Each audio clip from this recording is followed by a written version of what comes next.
So guys good morning. আরে দাদা একটু সরে যান।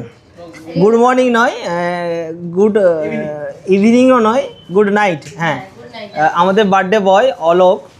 আজ আমরা এসেছি অলোক ফটোগ্রাফি এডিটিং রুমে, যেখানে অলোক আমাদের এডিটিং করে সুন্দর করে ফুটেজগুলো ফুটিয়ে তোলে। এডিটিং হাউস এই যে দূরে দেখা যাচ্ছে এডিটিং হাউস। আচ্ছা মনোজ, স্প্রাইটের মানে এই কালারটা কি মানানসই হলো নাকি একটু লাল লাল হলে ভালো লাগতো?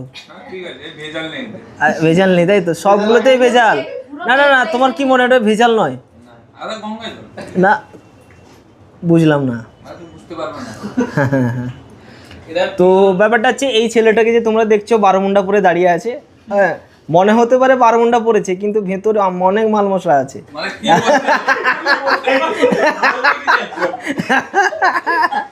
আরে আমি টাকা পয়সার কথা বলছি, ওর কাজের কথা বলছি। হ্যাঁ অনেক বড় সেট আপ। এই যে দেখো এখানে, এটা মনে হয় কত নম্বর স্টুডিও অলোক? 3 নম্বর। হ্যাঁ, তো এটা হচ্ছে এডিটিং স্টুডিও। আজ ওর বার্থডেতে আমরা আমাদের কোথায় নিয়ে চলে যাবো।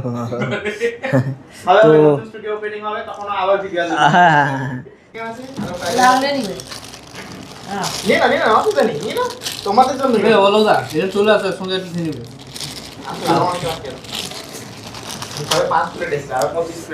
হ্যাঁ চলো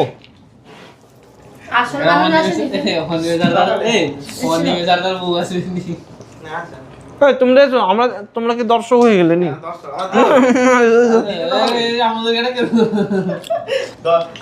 আমার কোনটা এটা? আরে আরে আমি অলোকে একটা কথা বলবো, হলো তোমার বার্থডে আমার জানাতে পারতে, কিছু না দিতে পারি একটা গোলাপ ফুল তো দিতে পারতাম না? ওই গোলাপ ফুলটা বৌদিকে দিয়ে দিবে যা।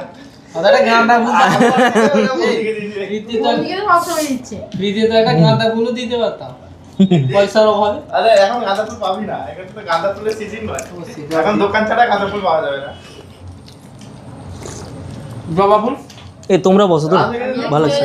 আমি কিছু পাচ্ছি না, নাক বন্ধ হয়ে গেছে।